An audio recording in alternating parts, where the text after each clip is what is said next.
Yeah, this same song I think sounds like Craig David. Very fast now, anyway, but if I went. CK, yes, CK man. If I was playing this by itself, you could probably think I'm playing a Highlife tune. But this is an R&B tune. He's a man of ideas. He writes beautiful tunes. He doesn't stay only within his own creative area. He wants to try other things as well. They took their time and they make the songs so good.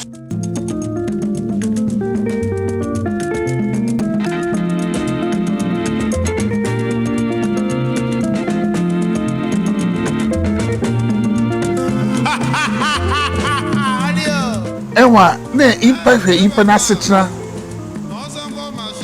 ewa ne ehwe ehawa na emin de be bia na nkofur kan wasam eho embi na impa brand ya ho bu se biara o se na me street children ni bi with the go bi yi wa bi ya da sen ba kan bi ade de aya da na obaka sen bi a feel there with there. No, oh yeah, amen. CK, as he's affectionately called, worked as a traveling seaman, opening his mind to music from all over the world. Lucky, the doctor. Look up for him, yeah. Then put it the day and here you look down course. We kiss child in the man, then the load of the child is there. Now, my full gun way in the mood chief officer, like Captain John. The captain is Captain Recade. We no, be seven papa, we are missing papa. No, can take you for it to the time we even Musa. I've read a metal papa no Musa, but I'm papa Mataka. CK reworked Highlife using jazz chords. Slow fox on the fox on there. There are jazz. Two guitar, one bass. The record on to the use here, a pay but more record on the.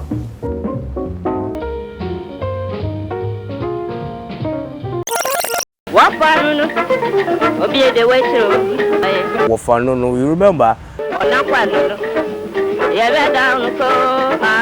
Papa pam pam papa pam pam pam pam.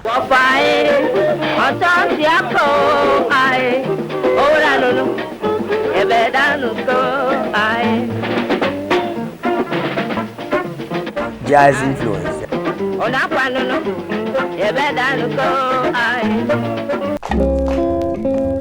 In the 1960s and 70s, Takoradi, Ghana's first seaport, became a hotbed for Highlife jazz fusions. I went to Takoradi to join the Broadway band. I started experimenting the Highlife with an orchestra, big band, 3 trumpets, 2 trombones, it's a big orchestra that played Cole Porter, Duke Ellington, Count Basie, Jim Lally.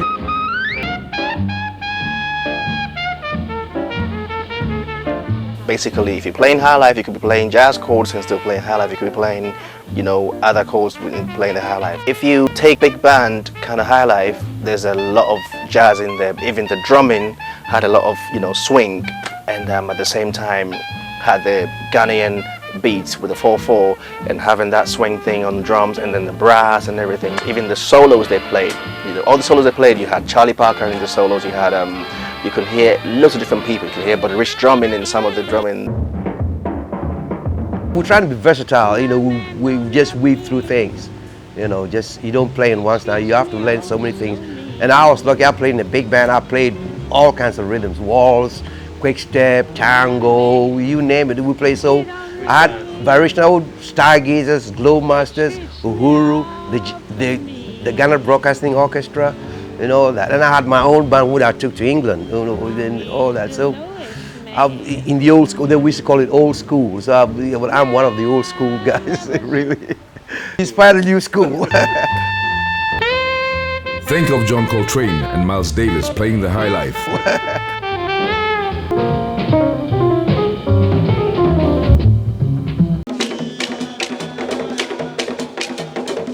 I've always said that Jazz takes its roots from the Ghanaian music, the Highlife. They are so similar. We use the same things. The only thing we don't do is we didn't do loads of changes in the songs. Maybe we'll start a song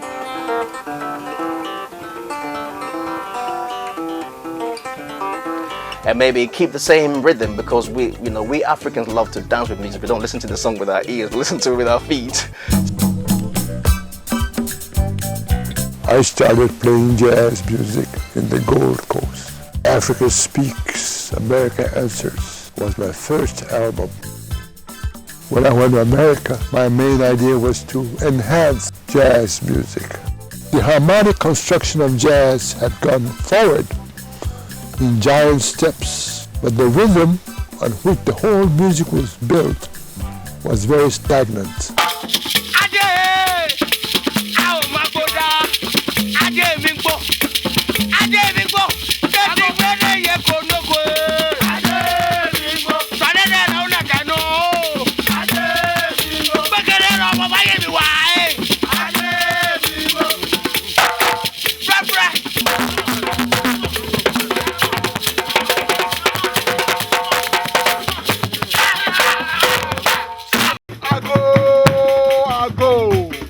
Hey, bomba. Bomba bomba ede jake womba. Bomba bomba oshe. The boss jake womba. Ago. Oh, you want me to go?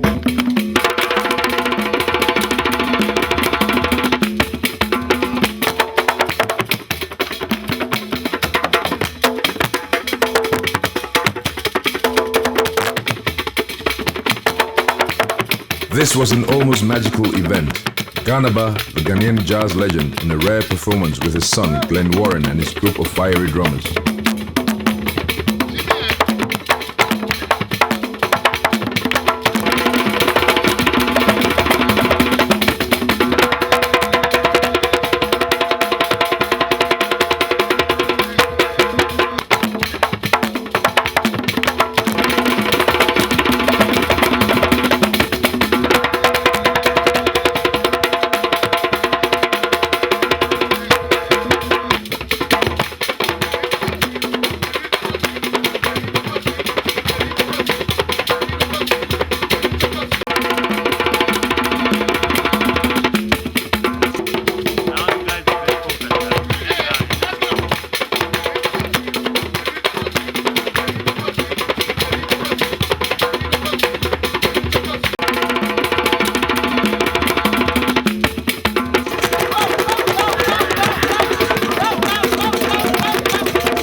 When I went to America, one of the musicians that I wanted to meet most of all was Charlie Parker. He was then the key light in the world of jazz.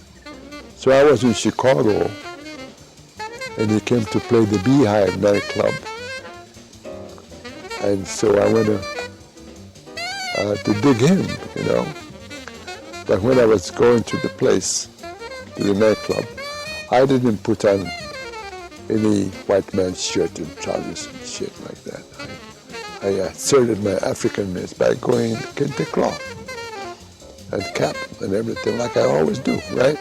I want people to identify me as soon as they see me that I'm an African, because people always thought I was an American from Brooklyn trying to pass as an African. I said, I got a bright idea, Charlie.